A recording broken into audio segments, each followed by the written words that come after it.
Schönen guten Nachmittag. Wir sind hier im Baby Factory Studio in, was it correct? Baby Factory Studio? Yeah, I think so. Okay. Baby Factory Studio in Copenhagen. Zu Gast Volbeat, Michael, Anders, hello. Hello. So, writing this record, was it different for you this time? Because, I mean, you spent much more time on the road for the last album than you did on the previous albums. So I guess you didn't have that much time to write at home. So I guess you worked a little bit on the road, right? I have to work a lot on the road, and it was a little bit stressful because it was like I could wake up during the night in the bus, in the night line, and I have melodies running in my head, and go down to the back lounge, pick up the acoustic guitar, sit there and play, record it on the mobile, go to bed again, wake up and listen to what is that crap, but sometimes there will be good ideas, and when I have a few days at home, I will try to see if the puzzle could fit into a song. So it's been a great challenge actually, but it's also been stressful.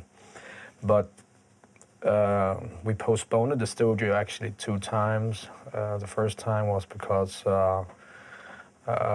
we didn't think we were ready yet. The second time was because we had the offer going out with Metallica, and it was like you can always go into the studio, but you cannot always go on the road with Metallica. So of course we did that.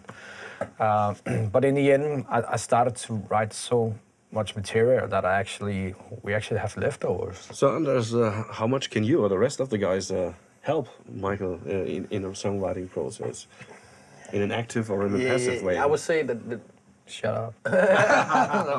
No, it's more like that Michael comes with something to the table, and we kind of, go along with it.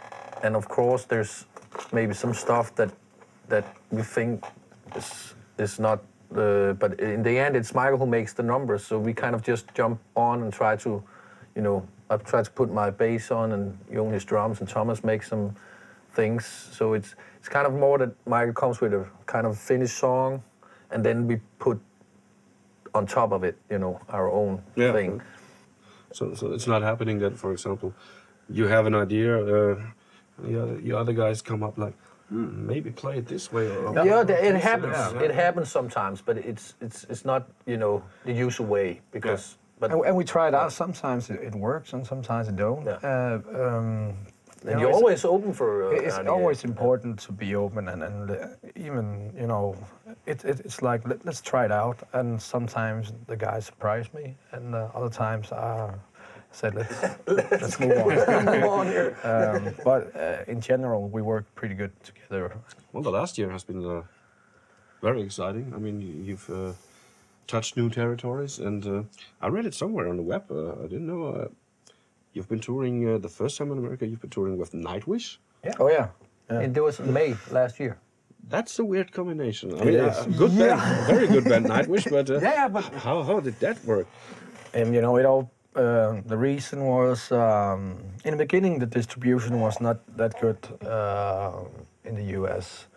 People were importing the Volbeat CDs, and we got some offers going over there, but it was like, who the hell are we gonna play for? Because nobody can get our records, and only few people in the underground knew who Volbeat were. But then Mascot Records, the former label we were on, started to get some good distribution, and were releasing the CDs over there, and people started making some noise over there asking for Volbeat, and the radio stations began to play our songs.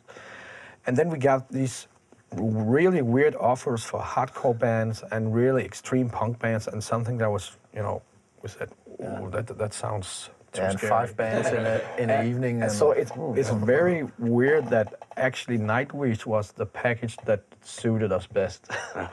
And it was a good tour, and they're true gentlemen, and they're a really kind person. They do a good job, and we had the opportunity to open up, and we had a good tour, good shows, and people were really supporting.